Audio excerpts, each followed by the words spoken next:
जैसा कि आप सब जानते हैं कि हेमा मालिनी और धर्मेंद्र जी की बेटी ईशा देओल की डाइवोर्स को लेकर काफी चर्चा है और ईशा देओल अपने हस्बैंड भरत तख्तानी से लगभग शादी के 12 साल के बाद डाइवोर्स ले रही हैं। जहां डाइवोर्स किसी भी फैमिली के लिए एक बहुत ही मुश्किल फेज होता है और इस सब से निकलना एक बहुत ही टफ टाइम होता है, वहीं पर हमें किसी न किसी साथ की जरूरत जरूर पड़ती है और ईशा देओल के केस में उनकी मदर हेमा मालिनी उनकी सपोर्ट बनी खड़ी हैं।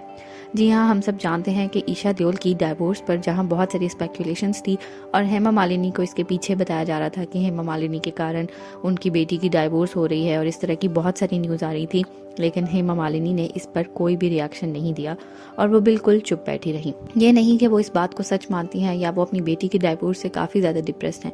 बिल्कुल ऐसा नहीं है, बल्कि हेमा मालिनी अपनी बेटी को फुली तौर पर सपोर्ट कर रही हैं। ईशा देओल अपना घर छोड़कर हेमा मालिनी और धर्मेंद्र जी के घर में आकर रहना स्टार्ट कर दिया है और हेमा मालिनी न सिर्फ ईशा देओल बल्कि उनकी दोनों बेटियों का भी बहुत ख्याल रख रही हैं। कुछ दिन पहले हेमा मालिनी जी की तबीयत काफ़ी ख़राब हो गई थी और वो ईशा देओल के कारण ही, उनकी टेंशन लेने के कारण ही ख़राब हुई थी, लेकिन अब वो अपनी डॉटर और अपनी